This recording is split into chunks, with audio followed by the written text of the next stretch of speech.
We shall never surrender.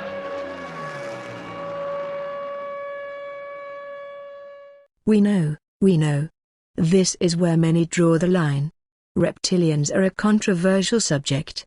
We will now search the legends of lizard people, statues depicting strange creatures and underground caves said to be home to serpent gods. Throughout history, there have been stories of beings half human, half reptile. Could they be more than mere fantasy? Could the accounts of the reptilians be more than just the product of overactive imaginations?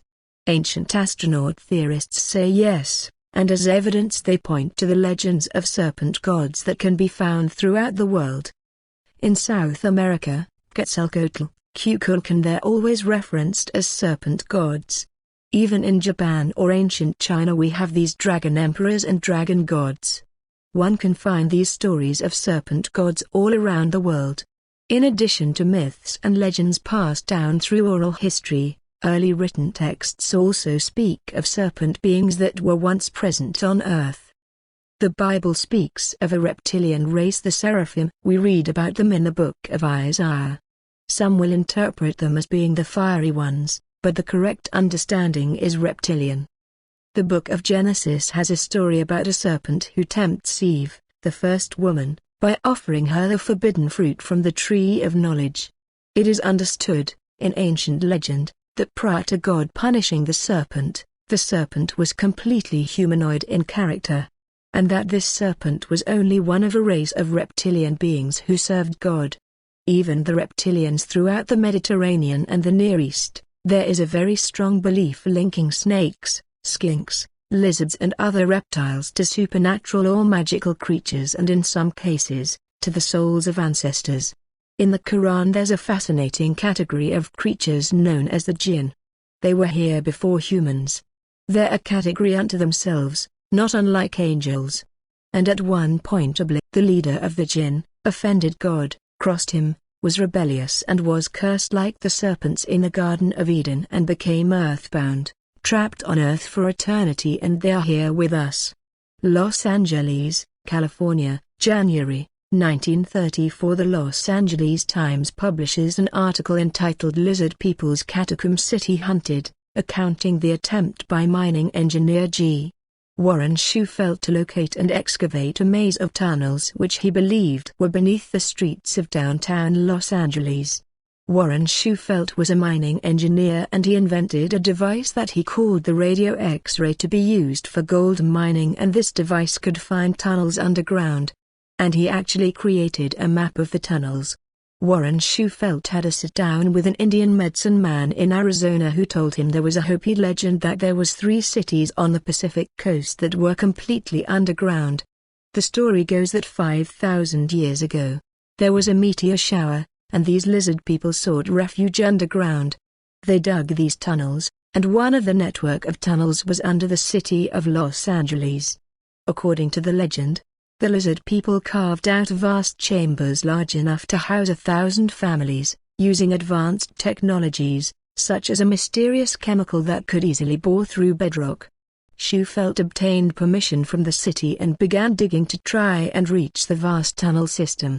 The city council, perhaps motivated by the alleged gold that was contained within the tunnels, allowed Shufelt to dig a 250-foot shaft, under the agreement that he would give them 50% of the treasure, if recovered. After a month of digging, and not reaching the tunnel system, Warren Shufelt and his team ran out of money and stopped the search. Is it possible that an advanced race of lizard people once lived underneath the western United States? And could they still be there today? Astonishingly, a nearly identical legend exists halfway around the world. Benares, India. Within this city lies the Well of Sheshna, which in Hindu legend is an entrance into an underground city of the Nagas, a race of semi-divine serpent people known throughout Eastern culture. Well of Sheshna Patala is the underworld in Hindu mythology. There are many beings that live and there, many reptilians, which are called Nagas. As a demigod, they must have descended from heaven to the earth to teach, to give special qualities, to the human world. Nagas are not really evil, being as in Judeo-Christian context. Ancient astronaut theorists claim the Hindu stories of the Nagas bear a striking resemblance to the Hopi stories of lizard people, who also resided beneath the earth. Is it merely coincidence that extremely similar legends of advanced reptilian beings living underground can be found on opposite sides of the world? Southern Iraq, 1923.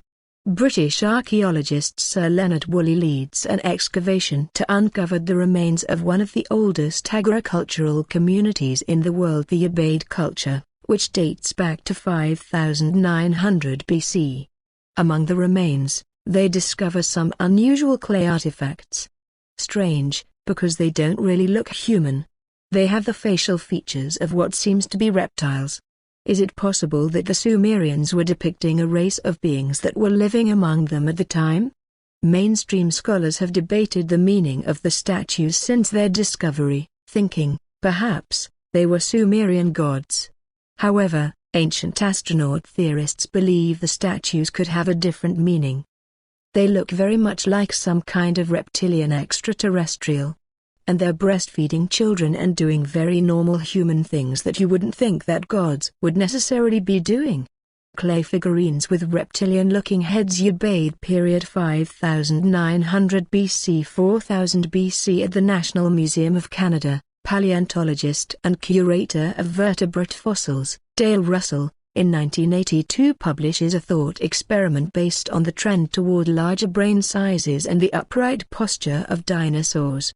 He proposes a theory about what one species of dinosaur would have evolved into if it had survived the mass extinction. What he did is take the dinosaur known as Truden, and they noticed the morphological changes in the skeletal structure of the dinosaur. And based on, over time, where it was going, they extrapolated it out further. And strangely enough, or wonderfully enough, they actually came up with a model that resembled a humanoid reptilian being, which actually matched that of the reports that we were hearing now, as well as reports from ancient history. Descendant Truden. There are traditions in numerous cultures of reptilian bloodlines associated with royalty. According to legend, Alexander the Great was sired by a dragon. Japanese legends state the founder of the imperial dynasty Jimmu was the great-grandson of a dragon god. And in China, ancient emperors were described as having a dragon-like appearance. Is it possible these ancient rulers did have a more direct connection to reptilian ancestors? Are they still among us? The Bible talks about the sons of God who came down and mated with the daughters of man, creating the Nephilim. Babylonian tablets dated back to 2000 BC tell of similar story of how the Anunnaki, those who came from heaven, inbred with humans, created hybrid reptilian bloodlines. Even still, some sources date back to the pre-Atlantean era describing similar events. The Babylonians described the Anunnaki as powerful serpent kings. Biblical sources and the Keys of Enoch make specific notes about serpents directing and misdirecting humanity,